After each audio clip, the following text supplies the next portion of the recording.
हमने शहर को दी एक नई पहचान, हम हैं सिंघानिया बिल्डकॉन। उत्तराखंड विधानसभा की सभी 70 सीटों के लिए मतदान जारी है। सुबह 8 बजे से शुरू हुआ मतदान शाम 6 बजे तक चलेगा। प्रदेश के 42 लाख से ज्यादा मतदाता 632 प्रत्याशियों का राजनीतिक भविष्य तय करने के लिए अपने मताधिकार का इस्तेमाल करेंगे। उत्तर प्रदेश विधानसभा चुनाव के दूसरे चरण में 9 जिलों के 55 सीटों के लिए वोटिंग जारी है। यूपी में 7 चरणों में चुनाव होने हैं। दूसरे चरण में राज्य के 9 जिलों के 586 उम्मीदवारों की किस्मत दांव पर है, जिसका फैसला आज 2 करोड़ वोटर्स करेंगे। वहीं वोटिंग शाम 6 बजे तक चलेगी। देश के सबसे छोटे राज्य गोवा की 40 सीटों पर वोटिंग जारी है। इन सीटों पर 301 कैंडिडेट्स की किस्मत दांव पर है, जिनमें बीजेपी के 40, कांग्रेस के 37, आप के 39, टीएमसी के 26, एनजीपी के 13 और 68 निर्दलीय प्रत्याशी हैं। वहीं राज्य के कुल 11,56,000 वोटर्स इनकी किस्मत तय करेंगे। उत्तर प्रदेश के रामपुर में केंद्रीय मंत्री मुख्तार अब्बास नकवी ने मतदान किया। इसके पहले केंद्रीय मंत्री नकवी वोट डालने के लिए लाइन में खड़े नजर आए। यूपी में दूसरे चरण के मतदान के लिए लोगों में खासा उत्साह देखने को मिल रहा है। गोवा में विधानसभा चुनाव के लिए मतदान जारी है। इसी बीच राज्यपाल पीएस श्रीधरन पिल्लई और उनकी पत्नी ने मतदान केंद्र संख्या 15 पर मतदान किया। साथ ही लोगों से लोकतंत्र के महापर्व में बढ़ चढ़कर हिस्सा लेने की अपील भी की। यूपी विधानसभा चुनाव के दूसरे चरण का मतदान जारी है। इस बीच शाहजहांपुर में राज्य के वित्त मंत्री सुरेश खन्ना मंदिर में दर्शन के लिए पहुंचे। बाद में उन्होंने मतदान केंद्र पहुंचकर वोट दिया। उन्होंने कहा कि हम 300 से ज्यादा सीटें जीतेंगे। शाहजहांपुर में 6 सीटें जीतेंगे। पीएम नरेंद्र मोदी ने ट्वीट कर लोगों से बड़ी संख्या में मतदान करने की अपील की है। उन्होंने कहा कि यूपी विधानसभा चुनाव के दूसरे दौर के साथ ही उत्तराखंड और गोवा की सभी विधानसभा सीटों के लिए वोटिंग है। सभी मतदाताओं से विनती है कि वो लोकतंत्र के इस पावन उत्सव की भागीदार बने और मतदान का नया रिकॉर्ड बनाएं। केंद्रीय गृह मंत्री अमित शाह ने भी ट्वीट कर कहा कि गोवा की बहनों और भाइयों से बड़ी संख्या में मतदान करने का आग्रह करता हूं। एक स्थिर, निर्णायक और भ्रष्टाचार मुक्त सरकार ही राज्य का विकास सुनिश्चित कर सकती है। इसलिए आप सभी से अपील है कि बाहर आएं और समृद्ध गोवा के लिए वोट करें। यूपी में दूसरे चरण के लिए वोटिंग जारी है। इस बीच मुख्यमंत्री योगी आदित्यनाथ ने सभी से वोटिंग की अपील की है। उन्होंने ट्वीट करते हुए कहा कि मतदान अधिकार और कर्तव्य के साथ ही राष्ट्र धर्म भी है। दंगा मुक्त और भय मुक्त नए उत्तर प्रदेश की विकास यात्रा को अनवरत जारी रखने के लिए मतदान अवश्य करें। पूर्व मुख्यमंत्री मायावती ने वोटिंग को लेकर कहा कि अपने जान माल, इज्जत आबरू की तरह अपने वोट की भी रक्षा कीजिए। सभी प्रकार के लालच और भय से मुक्त होकर वोट डालने की संवैधानिक हक का इस्तेमाल कीजिए। आप सबका एक एक वोट देश के संविधान और लोकतंत्र की असली ताकत है। आपके इस प्रयास से बीएसपी हमेशा आपके साथ खड़ी है। उत्तर प्रदेश विधानसभा चुनाव के लिए दूसरे चरण के मतदान के बीच धार्मिक कट्टरपंथियों पर निशाना साधते हुए मुख्यमंत्री योगी आदित्यनाथ ने कहा कि गजवा-ए हिंद का सपना कभी सरकार संविधान के अनुसार काम करेगी, न कि शरीयत कानून के तहत काम किया जाएगा। उत्तर प्रदेश चुनाव में भाजपा की जीत के सवाल पर मुख्यमंत्री योगी आदित्यनाथ ने कहा कि प्रथम चरण के चुनाव के बाद स्थिति साफ होती जा रही है। मैं विश्वास के साथ कह सकता हूं कि भाजपा उत्तर प्रदेश में प्रचंड बहुमत की सरकार बनाएगी और इसमें कोई संदेह नहीं होना चाहिए।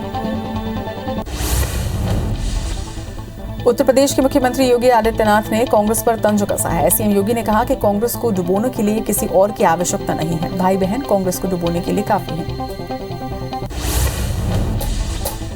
प्रधानमंत्री नरेंद्र मोदी आज पंजाब के जालंधर में चुनावी रैली करेंगे। इसके साथ ही जनसभा को संबोधित भी करेंगे। बता दें कि पंजाब की 117 सदस्यीय विधानसभा के लिए 20 फरवरी को चुनाव होने जा रहे हैं, जिसके मद्देनजर पीएम नरेंद्र मोदी 16 और 17 फरवरी को भी पंजाब में जनसभाओं को संबोधित करेंगे। केंद्रीय गृह मंत्री अमित शाह आज झांसी के दौरे में रहेंगे। झांसी जाने से पहले अमित शाह दतिया पहुंचेंगे, जहां पर वो मां पीताम्बरा देवी के दर्शन करेंगे, जिसके बाद झांसी के लिए रवाना होंगे। दतिया में अमित शाह के साथ नरोत्तम मिश्रा भी मौजूद रहेंगे। कर्नाटक हिजाब मामले में आज हाई कोर्ट में दोबारा सुनवाई होगी। सुनवाई के दौरान स्कूल कॉलेजों में धार्मिक ड्रेस कोड को लेकर कोर्ट अपना फैसला सुना सकती है। बता दें कि इसके पहले 10 फरवरी को हुई सुनवाई में कोर्ट ने अगले आदेश तक स्कूल कॉलेज में हिजाब समेत अन्य धार्मिक कपड़े पहनने पर रोक लगाई थी। हफ्ते के पहले दिन भारतीय बाजार की शुरुआत आज भारी गिरावट के साथ हुई। आज सेंसेक्स 1163 पॉइंट्स टूटकर 56,989 अंक पर पहुंच गया, जिससे निवेशकों को पहले ही मिनट में 5 लाख करोड़ रुपए का घाटा हुआ। तो वहीं निफ्टी 362 अंक गिरकर 17,012 पर कारोबार कर रहा है। भारतीय अंतरिक्ष अनुसंधान संगठन यानी कि इसरो ने सोमवार सुबह 5:59 पर श्रीहरिकोटा में सतीश धवन अंतरिक्ष केंद्र के 3 उपग्रहों को लॉन्च किया है। ये launching polar satellite launch vehicle PSLV C-52 के जरिए हुई। ये साल 2022 के इसरो का पहला अभियान है। 2 दिन तक चले IPL के मेगा ऑक्शन में 10 टीमों ने 551 करोड़ रुपए में कुल 204 खिलाड़ी खरीदे। इनमें से 137 भारतीय हैं और 67 विदेशी खिलाड़ी शामिल हैं। पहले दिन विकेटकीपर बल्लेबाज ईशान किशन को मुंबई ने 5 करोड़ 25 लाख रुपए में खरीदा, जिसके बाद ईशान किशन सबसे महंगे खिलाड़ी बन गए हैं। तो वहीं दूसरे दिन लियाम लिविंगस्टन को पंजाब किंग्स ने 11 करोड़ 50 लाख रुपए में अपनी टीम में शामिल किया। कोलकाता, चेन्नई, मुंबई और पंजाब ने अधिकतम 25-25 खिलाड़ियों का कोटा पूरा कर लिया है। वहीं लखनऊ की टीम 21 खिलाड़ियों की ही बन सकी। अन्य टीमों में गुजरात और सनराइजर्स हैदराबाद ने 23-23, राजस्थान, दिल्ली कैपिटल्स ने 24-24 और रॉयल चैलेंजर्स बेंगलुरु ने 22 खिलाड़ियों की टीम बनाई है। ऑक्शन के दूसरे दिन अर्जुन तेंदुलकर को 30 लाख में मुंबई ने खरीदा। IPL 2021 में उनको इसी टीम से 20 लाख रुपए मिलते थे। इसके अलावा डेविड मिलर को 3 करोड़ में गुजरात टाइटंस ने खरीदा है। वहीं मिलर के ऊपर राजस्थान और गुजरात ने बोली लगाई थी। तो वहीं सैम बिलिंग्स को बेस प्राइस 2 करोड़ पर कोलकाता नाइट राइडर ने खरीदा है। मध्य प्रदेश के फास्ट बॉलर आवेश खान को लखनऊ की टीम ने 10 करोड़ रुपए में खरीदा है। वो IPL इतिहास के सबसे महंगे अनकैप्ड यानी कि एक भी अंतर्राष्ट्रीय मैच नहीं खेलने वाले खिलाड़ी बन गए हैं। इसके पहले आवेश RCB और दिल्ली के लिए खेल चुके हैं। उन्हें भी उम्मीद नहीं थी कि वो इस मुकाम को हासिल करेंगे। इंडियन प्रीमियर लीग में 4 साल बाद छत्तीसगढ़ के प्लेयर को खेलने का मौका मिला है। नीलामी में सनराइजर्स हैदराबाद ने शशांक सिंह को 20 लाख रुपए में खरीदा है। वहीं मुंबई में जन्मे और पले बड़े शशांक का परिवार भिलाई का रहने वाला है। शशांक पहले वनडे और T20 टूर्नामेंट मुंबई की तरफ से खेलते थे। ऑक्शन के दूसरे दिन कई दिग्गज खिलाड़ियों के लिए अच्छा नहीं रहा। मिस्टर IPL के नाम से मशहूर सुरेश रैना को कोई खरीदार नहीं मिला। ऑस्ट्रेलिया को वर्ल्ड कप दिलाने वाले एरोन फिंच, इंग्लैंड के वनडे और T20 टीम के कप्तान ओएन मॉर्गन को भी कोई खरीदार नहीं मिला। वहीं चेतेश्वर पुजारा भी अनसोल्ड रहे। दुनिया भर में कोरोना के मामले बढ़ते हुए 40 करोड़ 20 लाख के पार पहुंच चुके हैं। तो वहीं कोरोना से मौत का आंकड़ा 58,33,000 के पार पहुंच गया है। पूरी दुनिया में 33 करोड़ 26 लाख से ज्यादा मरीज कोरोना को हराकर स्वस्थ हो चुके हैं। तो वहीं दुनिया में एक्टिव मरीजों की संख्या 7 करोड़ 35 लाख के पार पहुंच गई है। देश में कोरोना के मामले लगातार घट रहे हैं। 24 घंटे के अंदर कोरोना के 34,113 नए मामले सामने आए हैं। इस दौरान 91,000 से ज्यादा मरीज स्वस्थ हुए हैं। तो वहीं 24 घंटे में 346 मरीजों की मौत दर्ज की गई। अब देश में कोरोना के कुल एक्टिव मरीजों की संख्या 4,78,000 के पार पहुंच गई है। मध्य प्रदेश में 24 घंटे के अंदर कोरोना के 2,092 नए कोरोना मरीजों की पुष्टि की गई, जो कि 4 मरीजों की मौत भी दर्ज हुई है। प्रदेश में 4,750 मरीज डिस्चार्ज हुए हैं। तो वहीं अब प्रदेश में एक्टिव मरीजों की संख्या बढ़कर 19,728 हो गई है, जिनका इलाज जारी है। छत्तीसगढ़ में 24 घंटे के अंदर कोरोना के 579 नए मरीज सामने आए, जबकि 5 मरीजों की मौत हुई है। वहीं रायपुर में 56, दुर्ग में 53 और राजनांदगांव में 17 मरीज सामने आए हैं। प्रदेश में 860 मरीज स्वस्थ होकर अपने घर लौटे। अब प्रदेश में एक्टिव मरीजों की संख्या बढ़कर 60,909 हो गई है। देश में वैक्सीनेशन का आंकड़ा 172 करोड़ 90 लाख के पार पहुंच चुका है, जिसमें 95 करोड़ 83 लाख से ज्यादा पहला और 75 करोड़ 42 लाख दूसरा डोज लगाया गया। तो वहीं 1 करोड़ 64 लाख से ज्यादा बूस्टर डोज लगाए गए हैं। MP में 11 करोड़ 22 लाख और छत्तीसगढ़ में 3 करोड़ 55 लाख से ज्यादा टीकाकरण हो चुके हैं। छत्तीसगढ़ के मुख्यमंत्री भूपेश बघेल आज भी यूपी में चुनाव प्रचार करेंगे। सीएम आज झांसी समेत बुंदेलखंड के कई विधानसभा क्षेत्रों में प्रचार करेंगे। साथ ही कांग्रेस प्रत्याशियों के समर्थन में वोट मांगेंगे। मध्य प्रदेश के सीएम शिवराज सिंह चौहान उत्तर प्रदेश के दौरे पर हैं, जहां पर आज सीएम शिवराज यूपी के कई विधानसभा क्षेत्रों का दौरा करेंगे। साथ ही बीजेपी प्रत्याशियों के समर्थन में वोट मांगेंगे। बता दें कि इसके पहले मुख्यमंत्री शिवराज सिंह चौहान ने उत्तराखंड का चुनावी दौरा किया था। भोपाल में आज सीएम शिवराज संत रविदास जयंती की तैयारियों की समीक्षा करेंगे। बता दें कि 16 फरवरी को प्रदेश भर में रविदास जयंती मनाई जाएगी। पहली बार इस जयंती का कार्यक्रम ग्राम पंचायत और जिला पंचायत स्तर पर होगा। वहीं संत रविदास जयंती के जरिए दलितों को साधने की कोशिश की जाएगी। भोपाल में कांग्रेस प्रदेश अध्यक्ष कमलनाथ 18 फरवरी को अपने निवास में जिला प्रभारियों की बैठक लेंगे। इस दौरान सदस्यता अभियान, बूथ मंडलम सेक्टर पर चर्चा होगी। साथ ही घर चलो घर घर चलो अभियान को लेकर भी चर्चा की जाएगी। वहीं 2023 विधानसभा चुनाव को लेकर रणनीति बनेगी। गृह मंत्री ताम्रध्वज साहू आज अपने गृह क्षेत्र का दौरा करेंगे। आज दुर्ग ग्रामीण विधानसभा में 9 गांव में गृह मंत्री जनसंपर्क करेंगे। बता दें कि गृह मंत्री लगातार अपने क्षेत्र का दौरा कर रहे हैं। मध्य प्रदेश के जल संसाधन मंत्री तुलसी सिलावट का आज इंदौर दौरा है। इस दौरे में वो सांवेर विधानसभा में कई कार्यक्रमों में शिरकत करेंगे, जिनमें ग्राम जलारिया में मूर्ति की स्थापना की जाएगी। तो वहीं शाम 4 बजे इंदौर में स्थानीय कार्यक्रमों में वो सम्मिलित होंगे। जबलपुर हाईकोर्ट में आज से फिजिकल सुनवाई शुरू हुई। इस दौरान वकीलों और पक्षकारों को कोविड गाइडलाइन का पालन करना अनिवार्य है। तो वहीं बिना मास्क के हाईकोर्ट में किसी को भी प्रवेश नहीं मिलेगा। बता दें कि 65 साल से अधिक उम्र के अधिवक्ता और पक्षकार को वर्चुअल सुनवाई के लिए आवेदन देना होगा। छत्तीसगढ़ में आज से फिर 6वीं से 12वीं तक के स्कूल खुल गए हैं। कोरोना की तीसरी लहर के चलते बंद स्कूल 38 दिनों के बाद आज से फिर खुले। वहीं प्राइमरी कक्षाएं अभी बंद रहेंगे। पिछली बार कोरोना संक्रमण के चलते स्कूलों को बंद किया गया था। इंदौर के देवी अहिल्या विश्वविद्यालय में पोस्ट ग्रेजुएशन के पहले सेमेस्टर की परीक्षा कल से होगी। परीक्षा हॉल में छात्रों को 100% क्षमता के साथ बैठाया जाएगा। 8 जिलों में होने वाली इस परीक्षा में नियमित और प्राइवेट के 22,000 से ज्यादा छात्र शामिल होंगे। छत्तीसगढ़ के सभी तहसीलदार, नायब तहसीलदार आज आंदोलन करेंगे। रायगढ़ में राजस्व कर्मचारी से मारपीट के मामले में ये प्रदर्शन किया जा रहा है। हड़ताल में आरआई, पटवारी और कोटवार भी शामिल होंगे। वहीं अफसरों की मांग है कि वकीलों की जल्द गिरफ्तारी की जाए। कबीरधाम जिला के भूरमदेव चौकी के गांव में आदिवासी महिला से दुष्कर्म का मामला सामने आया। महिला घर पर अकेली थी, जिसका फायदा उठाकर आरोपी ने डरा धमकाकर रेप की घटना को अंजाम दिया। पीड़िता की शिकायत पर आरोपी को ग्राम झंडे से गिरफ्तार कर रिमांड पर भेजा गया। वहीं मामले की जांच की जा रही है। जगदलपुर में पदस्थ आरटीओ ऋषभ नायडू के साथ घर में घुसकर मारपीट करने का मामला सामने आया। पुलिस ने मामले में नायडू के पूर्व ड्राइवर मनदीप सिंह और उसके एक सहयोगी को गिरफ्तार किया है। पुलिस के मुताबिक दोनों 2 महीने से वेतन नहीं मिलने और काम से हटाए जाने के बाद से नाराज चल रहे थे। बेमेतरा के सरदा गांव में 2 बाइक में भिड़ंत के बाद विवाद हुआ, जिसमें एक पक्ष ने दूसरे पक्ष पर चाकू से हमला कर दिया। हमले के बाद दोनों युवक घायल हुए हैं, जिन्हें इलाज के लिए अस्पताल में भर्ती करवाया गया। वहीं घटना के बाद पुलिस ने 2 आरोपियों को गिरफ्तार कर लिया है। दुर्ग पुलिस फरार वारंटियों के विरुद्ध विशेष अभियान चला रही है, जिसके तहत महज 12 घंटे में 51 स्थायी वारंटियों की गिरफ्तारी की गई। ये कार्रवाई अलग अलग थानों से की गई है, जिसमें दुर्ग पुलिस के अलग अलग थानों के सैकड़ों अधिकारी कर्मचारी शामिल थे। कवर्धा में आबकारी विभाग की टीम ने शराब तस्करी करते 2 युवकों को गिरफ्तार किया है। आरोपियों के पास से 24 पेटी अंग्रेजी शराब बरामद की गई, जिनकी कीमत करीब 1.5 लाख रुपए बताई जा रही है। फिलहाल आरोपियों को गिरफ्तार कर रिमांड पर भेज दिया गया है। तो वहीं पुलिस आगे की जांच कर रही है। धमतरी की रुद्री पुलिस ने भटगांव में 2 लोगों को देशी शराब के साथ पकड़ा है। पुलिस ने बताया कि उन्हें मुखबिर से सूचना मिली थी कि दोनों बाइक से अवैध शराब लेकर बेचने के लिए जा रहे थे, जिन्हें रोककर तलाशी लेने पर उनके पास से 50 पाव देशी शराब जब्त की गई। दंतेवाड़ा और जगदलपुर में पुलिस और वन विभाग की टीम ने 2 मामलों में 5 आरोपियों को गिरफ्तार किया है। इसके साथ ही उनके पास से 12 किलो पैंगोलिन की खाल और अन्य वन्य प्राणियों के अवशेष भी जब्त किए गए। पुलिस के मुताबिक गिरफ्तार आरोपी वन्यजीवों के अंतर्राष्ट्रीय गिरोह से जुड़े हुए हैं।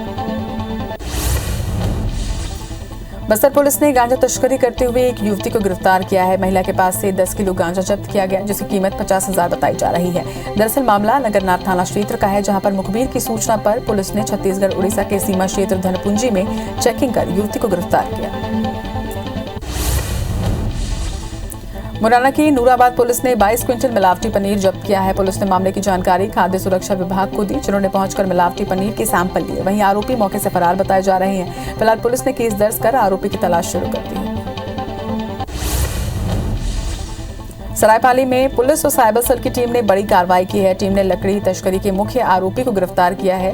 वहीं पुलिस ने 2 महीने बाद झिलमिला चौक पर घेराबंदी करके आरोपी को गिरफ्तार किया। बता दें कि दिसंबर में लकड़ी के 6 तस्करों को दबोचा गया था, जिनके पास से 1 करोड़ 50 लाख रुपए की अवैध लकड़ी जब्त हुई थी। बिलासपुर में ट्रकों से डीजल की चोरी के मामले में हिर्री पुलिस ने कार्रवाई करते हुए आरोपी और खरीदार समेत 3 लोगों को गिरफ्तार किया है। इसके साथ ही चोरी के 1250 लीटर डीजल भी जब्त किया गया। खंडवा पुलिस ने इंदौर नाका क्षेत्र में 2 लाख रुपए की चोरी करने वाले आरोपी को गिरफ्तार किया है। पुलिस के मुताबिक 3 फरवरी को कमलाबाई ने अपने घर में रखे नकदी और जेवर चोरी होने की रिपोर्ट दर्ज करवाई थी, जिसके आधार पर कार्रवाई करते हुए पुलिस ने आरोपी को धर दबोचा। दुर्ग पुलिस ने 2 शातिर चोर को पकड़ा है। दोनों के कब्जे से 9 बाइक बरामद की गई। वहीं दोनों विशाले नगर थाना क्षेत्र के बॉम्बे आवास में रहते हैं। दोनों ही आरोपी बचपन के अच्छे दोस्त बताए जा रहे हैं। दोनों का ख्वाब था कि खूब चोरी करके बड़े गुंडे बने, ताकि लोगों में उनका नाम की दहशत रहे। रीवा में लोकायुक्त की टीम ने रिश्वत लेते हुए टीआई समेत 2 पुलिसकर्मियों की गिरफ्तारी की है। आरोपी 6000 रुपए की रिश्वत लेते हुए गिरफ्तार किए गए। बता दें कि लोकायुक्त की 20 सदस्यीय टीम ने यह कार्रवाई की। जशपुर में नकली सोना बेचने के नाम पर ठगी का मामला सामने आया। मामले में अंतर्राज्यीय गिरोह के 4 सदस्य गिरफ्तार किए गए। वहीं आरोपियों के खिलाफ जिले में लाखों रुपए के ठगी के मामले दर्ज हैं। बता दें कि कुनकुरी पुलिस ने घेराबंदी कर आरोपियों को पकड़ा।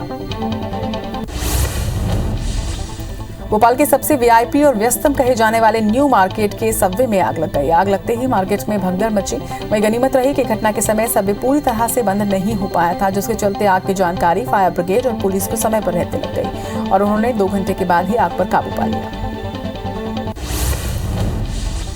कटनी के स्लीमनाबाद में अंडरग्राउंड टनल परियोजना हादसे में 24 घंटे से ज्यादा देर तक चले रेस्क्यू ऑपरेशन के बाद 2 मजदूरों के शव को बाहर निकाल लिया गया। दोनों की मौत को लेकर प्रशासन के अफसरों ने खेद व्यक्त किया है। वहीं रेस्क्यू ऑपरेशन में 7 मजदूरों को सुरक्षित निकाला गया। कवर्धा में लखनऊ से बेमेतरा आ रही बस अनियंत्रित होकर पलट गई। हादसे में 1 यात्री की मौत हुई है, जबकि 6 लोग घायल हुए हैं। बता दें कि बस में 60 वर्षीय यात्री सवार थे, जिनमें से 6 लोग घायल हुए हैं। वही घटना खुगदूर थाना के आजचरा गांव की बताई जा रही है। कवर्धा के कुकदूर थाना क्षेत्र में एक बस अनियंत्रित होकर पलट गई। वहीं हादसे में 1 यात्री की मौत हुई है, 6 यात्री घायल बताए जा रहे हैं। बताया जा रहा है कि बस में 60 यात्री सवार थे, जो कि बस में सवार थे और तभी अचरा गांव में अनियंत्रित होकर यह बस पलट गई। बिलाईगढ़ में स्पीड ब्रेकर के चलते बड़ा हादसा हुआ। ब्रेकर से ट्रैक्टर अचानक अनियंत्रित होकर पलट गया। हादसे में ट्रैक्टर ड्राइवर की मौके पर ही मौत हो गई। वहीं घटना सरसीवा थाना के खमरिया गांव की बताई जा रही है। जांजगीर चांपा के शक्ति क्षेत्र के रायपुरा मेन रोड पर अज्ञात बाइक चालक ने एक व्यक्ति को टक्कर मार दी, जिससे मौके पर ही उसकी मौत हो गई। वहीं बताया जा रहा है कि मृतक गणेश राम सदार रायपुरा गांव का ही रहने वाला था। फिलहाल पुलिस ने शव का पंचनामा किया और अज्ञात बाइक चालक के खिलाफ मामला दर्ज कर जांच की जा रही है। पन्ना के शाहनगर थाना के कुचारी मोड़ पे दर्दनाक हादसा हुआ है। तेज रफ्तार बाइक की आपस में हुई टक्कर से 2 लोगों की मौत हो गई, जबकि 2 की हालत गंभीर बनी हुई है, जिन्हें उपचार के लिए कटनी रेफर किया गया है। वहीं पुलिस ने शव को पोस्टमार्टम के लिए भेजकर जांच शुरू कर दी है। पत्थलगांव के तपकरा वन क्षेत्र में हाथियों का उत्पात लगातार जारी है। यहाँ पर हाथियों ने 3 गांव के 6 घरों को तोड़ा है। वहीं जामबहार, अबीरा और सुंडरू गांव में 2 दिन से हाथी उत्पात मचा रहे हैं। वहीं हाथियों ने किसानों की फसल को बर्बाद कर दिया है। कवर्धा जिले में 14 हाथियों के दल ने दस्तक दे दी है। हाथी मध्य प्रदेश से होते हुए जिले की सीमा तक पहुंचे हैं। बता दें कि एमपी-सीजी बॉर्डर पर बसे गांव में हाथियों ने जमकर उत्पात मचाया, जिसके कारण जिले से लगे गांव में अलर्ट भी जारी किया गया है। बता दें कि 3 महीने पहले भी हाथियों का ये दल यहां पहुंचा था। प्रदेश में कड़ाके की ठंड से लोग परेशान हैं। हालांकि पश्चिमी विक्षोभ के असर से हवाओं का रुख बदला है, जिससे तापमान में हल्की बढ़ोतरी के साथ आज से प्रदेश को ठंड से राहत मिलेगी। तो वहीं मंगलवार को प्रदेश के कुछ हिस्सों में बारिश की संभावना जताई गई है। जबलपुर, छिंदवाड़ा, बालाघाट, डिंडौरी, मंडला, शहडोल, कटनी, नरसिंहपुर में भी गरज चमक के साथ बारिश हो सकती है। अंबिकापुर के सरूजा संभाग में लगातार ठंड का असर जारी है। अंबिकापुर का न्यूनतम तापमान 8 डिग्री तक पहुंच गया है, जबकि बलरामपुर में 5 डिग्री और बैकुंठपुर में करीब 8 डिग्री तापमान रहा। मौसम विभाग की माने तो ठंड पड़ने से फरवरी में 10 सालों का रिकॉर्ड टूट गया है। बता दें कि शीतलहर के कारण ठंड से राहत नहीं मिल रही। नेपाल के मुख्य न्यायाधीश चोलेन्द्र शमशेर जीबी राणा के खिलाफ संसद सचिवालय में महाभियोग प्रस्ताव दर्ज किया गया है। उन पर कई गंभीर आरोप लगाए जाने के बाद ये कदम उठाया गया। नेपाल संसद के अध्यक्ष के मीडिया सलाहकार ने कहा कि सत्तारूढ़ नेपाली कांग्रेस, माओवादी सेंटर और जनता समाजवादी पार्टी के सांसदों ने मुख्य न्यायाधीश के खिलाफ महाभियोग प्रस्ताव दर्ज किया है। लद्दाख के पेंगोंग इलाके में ग्लेशियर तेजी से पिघल रहे हैं, जो कि भारत में तबाही की वजह बन सकते हैं। 1990 के बाद से अब तक ग्लेशियर कवर का करीब 6% हिस्सा पिघल चुका है। कश्मीर यूनिवर्सिटी की नई रिसर्च में ये बात सामने आई। ग्लेशियरों का इस तरह से सिकुड़ना अच्छे संकेत नहीं है। यूक्रेन को लेकर रूस और नाटो फ्रांसीसी के बीच उपजा तनाव अब दुनिया के दूसरे देशों को भी प्रभावित कर रहा है। युद्ध के खतरे के बीच यूक्रेन में इंजीनियरिंग और मेडिकल की पढ़ाई कर रहे 20,000 भारतीय छात्र भी आफत में पड़ गए हैं। इन छात्रों को वापस भारत लाने के लिए दिल्ली स्थित राष्ट्रपति सचिवालय में याचिका दायर की गई।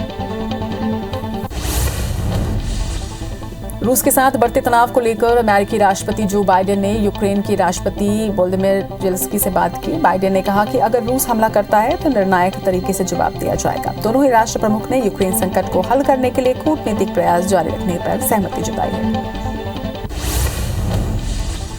पूर्वी यूरोप में युद्ध के संभावित खतरे को देखते हुए इंटरनेशनल एयरलाइंस ने भी यूक्रेन के लिए उड़ानें निलंबित कर दी हैं। बहुत से दूतावासों ने कीव से अपने गैर जरूरी कर्मचारियों को वापस बुला लिया है। वहीं अमेरिका के बाद ब्रिटेन, नॉर्वे, जापान, लताविया और डेनमार्क ने भी अपने नागरिकों से यूक्रेन छोड़ने की अपील की है।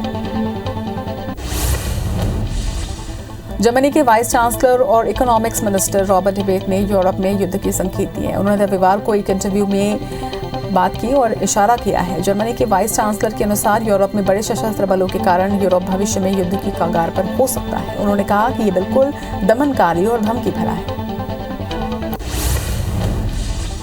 रूस अब भी यूक्रेन पर हमले की तैयारियों में जुटा हुआ है। उसने 3 तरफ से यूक्रेन को घेर लिया है। हालिया सैटेलाइट इमेजेस से ये पता चलता है कि बेलारूस, क्रीमिया और पश्चिमी सरहद पर रूसी सेनाएं तमाम असलहे के साथ हमले की तैयारियां कर रही हैं। एक अनुमान के मुताबिक यूक्रेन सीमा पर 1 लाख रूसी सैनिक मौजूद हैं। संयुक्त अरब अमीरात पर विद्रोहियों के बढ़ते हमले को देखते हुए अमेरिकी वायुसेना के F-22 फाइटर जेट्स यूएई पहुंचे हैं। ये फाइटर जेट अबू धाबी से अल दफरब एयरबेस पर उतरे। यहाँ पर लगभग 2,000 अमेरिकी सैनिक पहले से ही मौजूद हैं। अमेरिका के लॉस एंजलिस में गायक जस्टिन बीबर के कंसर्ट के बाद एक रेस्टोरेंट में आयोजित पार्टी के बाहर गोलीबारी में 4 लोग घायल हुए हैं। लॉस एंजलिस पुलिस विभाग के अधिकारी लिजेत लोमील ने बताया कि रेस्टोरेंट के बाहर गोलीबारी में 4 लोग घायल हुए हैं, जिन्हें अस्पताल में भर्ती करवाया गया। सिंगापुर एयर शो में स्वदेशी लड़ाकू विमान LCA तेजस कल से 18 फरवरी तक हिस्सा लेने के लिए चांगी एयरपोर्ट पर पहुंच गया है। एयर शो के दौरान LCA तेजस मार्क 1 सिंगापुर के आसमान में लो लेवल एरोबेटिक्स डिस्प्ले में हिस्सा लेकर दर्शकों को रोमांचित करने जा रहा है। वायुसेना के मुताबिक सिंगापुर एयर शो में हिस्सा लेने के लिए भारत का 44 सदस्यीय दल चांगी एयरपोर्ट पहुंचा है। जम्मू कश्मीर के पुलवामा हमले की आज तीसरी बरसी है। 14 फरवरी 2019 को जम्मू श्रीनगर नेशनल हाईवे से करीब 2,500 जवानों को लेकर 78 बसों में सीआरपीएफ का काफिला गुजर रहा था।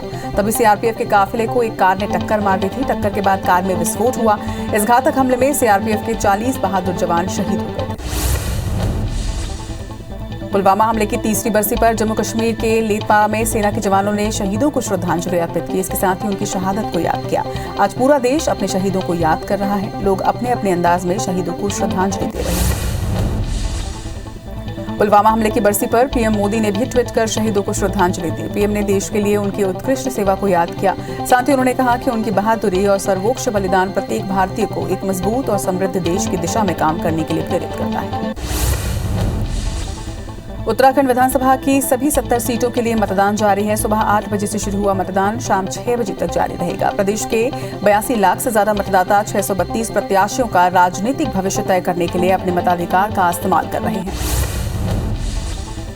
उत्तर प्रदेश विधानसभा चुनाव के दूसरे चरण में 9 जिलों के 55 सीटों के लिए वोटिंग जारी है। यूपी में 7 चरणों में चुनाव होने हैं। वहीं दूसरे चरण में राज्य के 9 जिलों के 586 उम्मीदवारों की किस्मत दांव पर है, जिसका फैसला आज 2 करोड़ वोटर्स करेंगे। वोटिंग शाम 6 बजे तक चलेगी।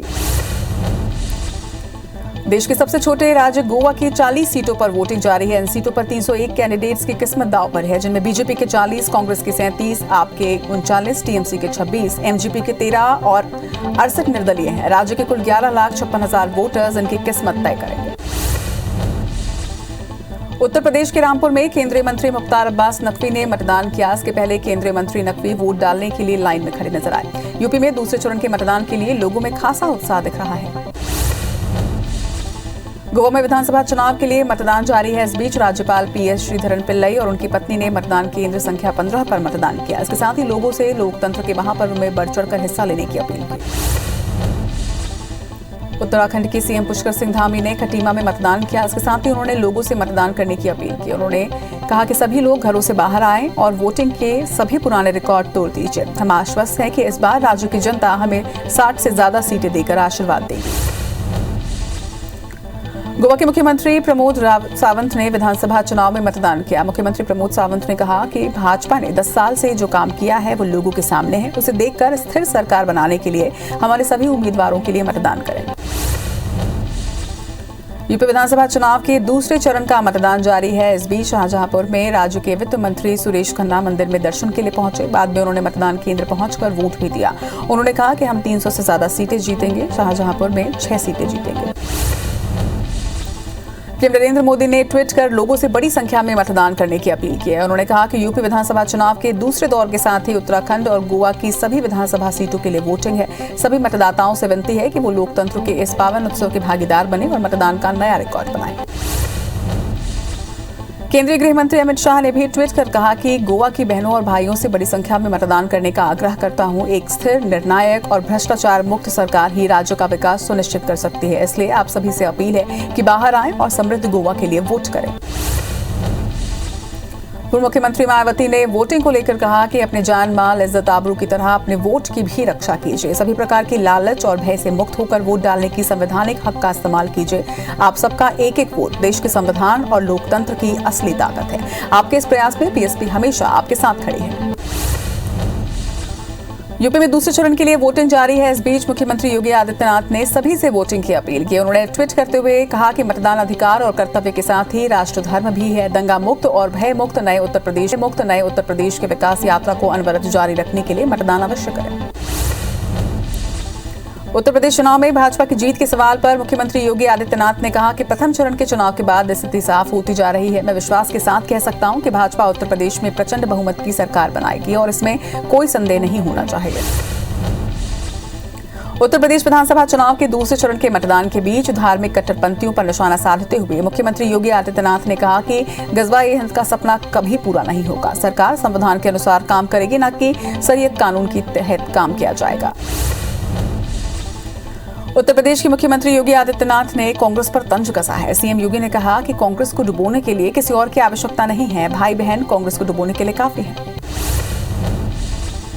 कर्नाटक हिजाब मामले में आज हाई कोर्ट में दोबारा सुनवाई होगी। सुनवाई के दौरान स्कूल कॉलेजों में धार्मिक ड्रेस कोड को लेकर कोर्ट अपना फैसला सुना सकती है। बता दें कि इससे पहले 10 फरवरी को हुई सुनवाई में कोर्ट ने अगले आदेश तक स्कूल कॉलेजों में हिजाब समेत अन्य धार्मिक कपड़े पहनने पर रोक लगाई थी। उत्तर प्रदेश के लखीमपुर खीरी हिंसा मामले में के मुख्य आरोपी आशीष मिश्रा को जमानत मिलने के बाद जेल से रिहा किया जा सकता है। दरअसल इलाहाबाद हाई कोर्ट के लखनऊ बेंच ने आशीष मिश्रा को सभी मामलों में जमानत दे दी है। कोर्ट ने जमानत के आदेश में 2 धाराएं जोड़कर नया आदेश जारी किया। भारत सरकार ने देश में 54 चीनी ऐप्स पर बैन लगा दिए हैं। अधिकारियों ने बताया कि केंद्र सरकार ने चीनी ऐप्स को भारतीयों की प्राइवेसी और सुरक्षा के लिए खतरा बताते हुए प्रतिबंध लगाने के लिए नए आदेश जारी किए, जिसके बाद ऐप्स को प्ले स्टोर के जरिए भारत में यूज करने से रोक दिया गया है। हफ्ते के पहले दिन भारतीय बाजार की शुरुआत आज भारी गिरावट के साथ हुई। आज सेंसेक्स 1163 पॉइंट्स टूटकर 56,989 अंकों पर पहुंच गया, जिससे निवेशकों को पहले ही मिनट में 5 लाख करोड़ रुपए का घाटा हुआ। वहीं निफ्टी 362 अंक गिरकर 17,012 पर कारोबार कर रहा है। भारतीय अंतरिक्ष अनुसंधान संगठन यानी कि इसरो ने सोमवार सुबह 5:59 पर श्रीहरिकोटा में सतीश धवन अंतरिक्ष केंद्र के 3 उपग्रहों को लॉन्च किया। ये launching polar satellite launch vehicle PSLV-C52 के जरिए हुई। ये साल 2022 के इसरो का पहला अभियान है। 2 दिन तक चले आईपीएल के मेगा ऑक्शन में 10 टीमों ने 551 करोड़ में कुल 204 खिलाड़ी खरीदे। इनमें 137 भारतीय और 67 विदेशी खिलाड़ी शामिल हैं। पहले दिन विकेटकीपर बल्लेबाज ईशान किशन को मुंबई ने 5 करोड़ 25 लाख रुपए में खरीदा, जिसके बाद ईशान किशन सबसे महंगे खिलाड़ी बन गए। दूसरे दिन लियाम लिविंगस्टन को पंजाब किंग्स ने 11 करोड़ 50 लाख रुपए में अपनी टीम में शामिल किया। कोलकाता, चेन्नई, मुंबई और पंजाब ने अधिकतम 25-25 खिलाड़ियों का कोटा पूरा किया। वहीं लखनऊ की टीम 21 खिलाड़ियों की ही बन सकी। अन्य टीमों में गुजरात और सनराइजर्स हैदराबाद ने 23-23, राजस्थान, दिल्ली कैपिटल्स ने 24-24 और रॉयल चैलेंजर्स बेंगलुरु ने 22 खिलाड़ियों की टीम बनाई। ऑक्शन के दूसरे दिन कई दिग्गज खिलाड़ियों के लिए अच्छा नहीं रहा। मिस्टर आईपीएल के नाम से मशहूर सुरेश रैना को कोई खरीदार नहीं मिला। ऑस्ट्रेलिया को वर्ल्ड कप दिलाने जिताने वाले एरोन फिंच, इंग्लैंड के वनडे और टी20 टीम के कप्तान ओवेन मॉर्गन को भी कोई खरीदार नहीं मिला। वहीं चेतेश्वर पुजारा भी अनसोल्ड रहे।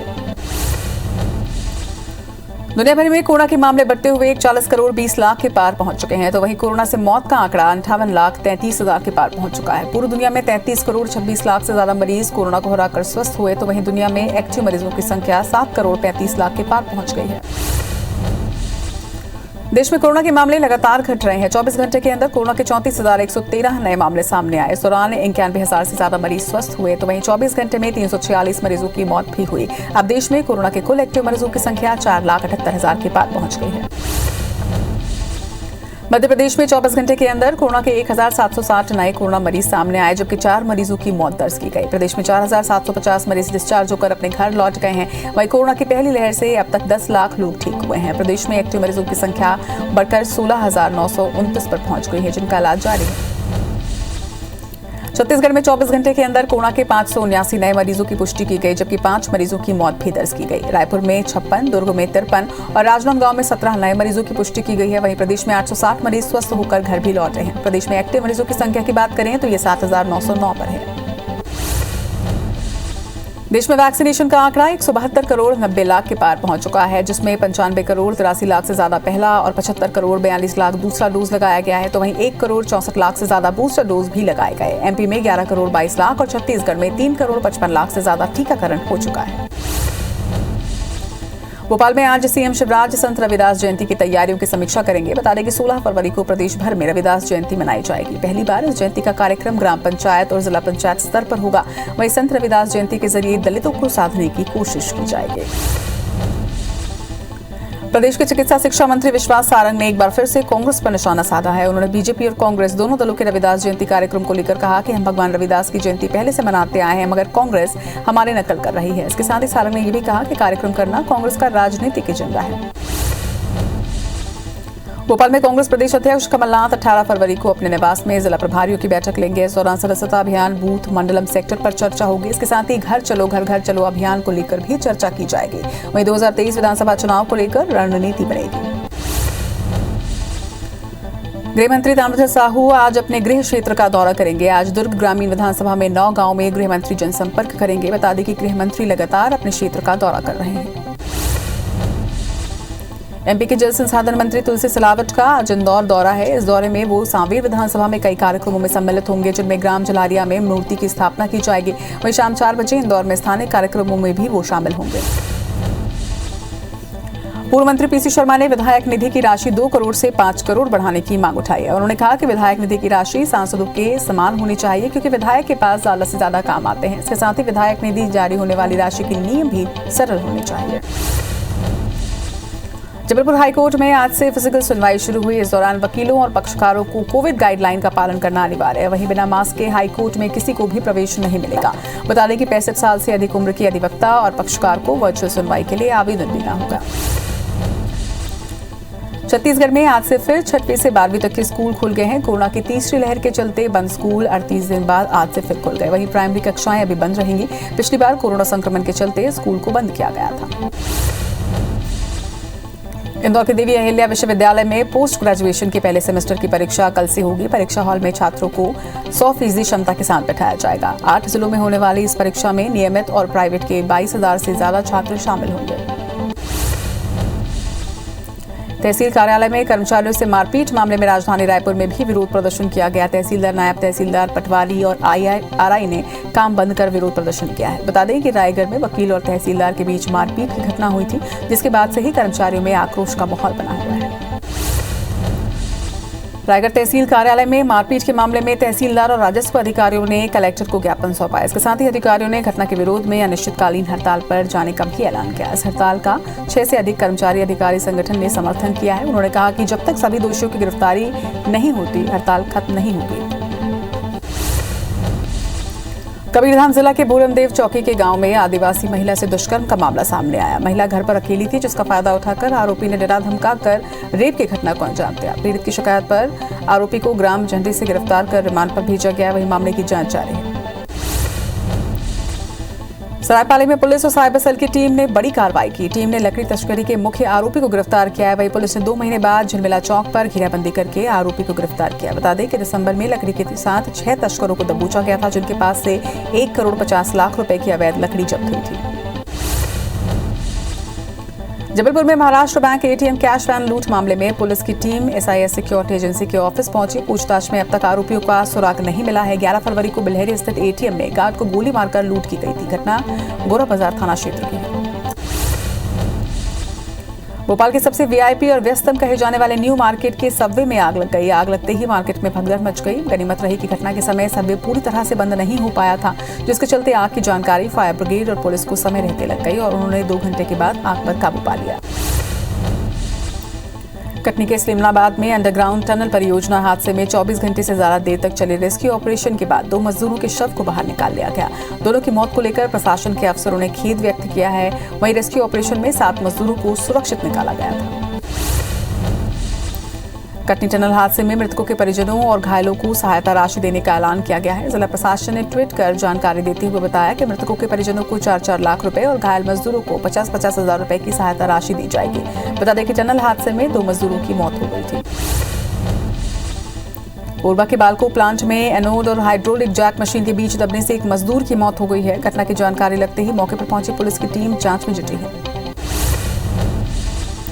कवर्धा में लखनऊ से बेमेतरा आ रही बस अनियंत्रित होकर पलट गई। वहीं हादसे में एक यात्री की मौत हुई है, जबकि 6 लोग घायल हुए हैं। बता दें कि बस में 60 यात्री सवार थे, जिनमें से 6 लोग घायल हैं। घटना कुकदूर थाना के अदकचक गांव की बताई जा रही है।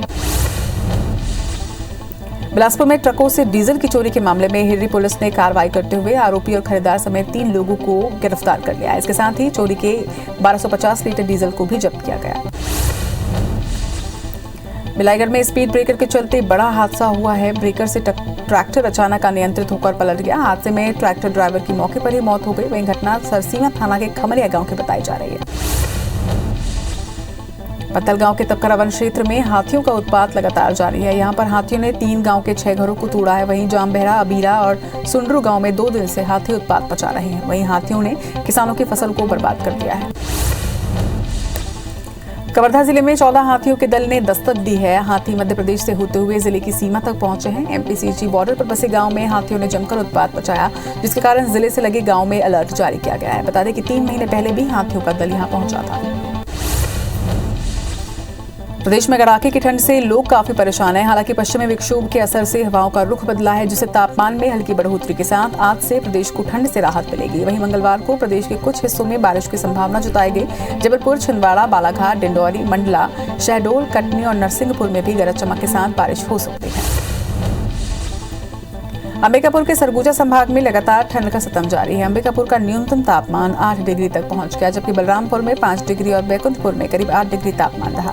मौसम विभाग की माने तो ठंड पड़ने से फरवरी में 10 सालों का रिकॉर्ड टूटा है। बता दें कि शीतलहर के कारण ठंड से राहत नहीं मिल रही। नेपाल के मुख्य न्यायाधीश चोलेन्द्र शमशेर जीबी राणा के खिलाफ संसद सचिवालय में महाभियोग प्रस्ताव दर्ज किया गया है। उन पर कई गंभीर आरोप लगाए जाने के बाद ये कदम उठाया गया। नेपाल संसद के अध्यक्ष के मीडिया सलाहकार ने कहा है कि सत्तारूढ़ नेपाली कांग्रेस, माओवादी सेंटर और जनता समाजवादी पार्टी के सांसदों ने मुख्य न्यायाधीश के खिलाफ महाभियोग प्रस्ताव दर्ज किया। यूक्रेन को लेकर रूस और नाटो फोर्सेस के बीच उपजा तनाव अब दुनिया के दूसरे देशों को भी प्रभावित कर रहा है। युद्ध के खतरे के बीच यूक्रेन में इंजीनियरिंग और मेडिकल की पढ़ाई कर रहे 20,000 भारतीय छात्र भी आफत में हैं। इन छात्रों को वापस भारत लाने के लिए दिल्ली स्थित राष्ट्रपति सचिवालय में याचिका भी दायर की गई है। रूस के साथ बढ़ते तनाव को लेकर अमेरिकी राष्ट्रपति जो बाइडेन ने यूक्रेन के राष्ट्रपति से बात की है। बाइडेन ने कहा कि अगर रूस हमला करता है तो निर्णायक तरीके से जवाब दिया जाएगा। दोनों ही राष्ट्रों के प्रमुख ने यूक्रेन संकट का हल निकालने के लिए कूटनीतिक प्रयास जारी रखने पर सहमति जताई। पूर्वी यूरोप में युद्ध के संभावित खतरे को देखते हुए इंटरनेशनल एयरलाइंस ने भी यूक्रेन के लिए उड़ानें निलंबित कर दी है। बहुत से दूतावासों ने कीव से अपने गैर जरूरी कर्मचारियों को वापस बुला लिया है। वहीं अमेरिका के बाद ब्रिटेन, नॉर्वे, जापान, लताविया और डेनमार्क ने भी अपने नागरिकों से यूक्रेन छोड़ने की अपील की है। जर्मनी के वाइस चांसलर और इकोनॉमिक्स मिनिस्टर रॉबर्ट हेबेक ने यूरोप में युद्ध के संकेत दिए हैं। उन्होंने रविवार को एक इंटरव्यू में एक बात की और इशारा किया है। जर्मनी के वाइस चांसलर के अनुसार यूरोप में बड़े सशस्त्र बलों के कारण यूरोप भविष्य में युद्ध के कगार पर हो सकता है। उन्होंने ये भी कहा कि बिल्कुल दमनकारी और धमकी भरा है। अमेरिका के लॉस एंजलिस में गायक जस्टिन बीबर के कंसर्ट के बाद एक रेस्टोरेंट में आयोजित पार्टी के बाहर गोलीबारी में 4 लोग घायल हुए हैं। लॉस एंजलिस पुलिस विभाग के अधिकारी लिजेथ लोमली ने बताया कि रेस्टोरेंट के बाहर हुई गोलीबारी में 4 लोग घायल हो गए, जिन्हें अस्पताल में भर्ती करवाया गया।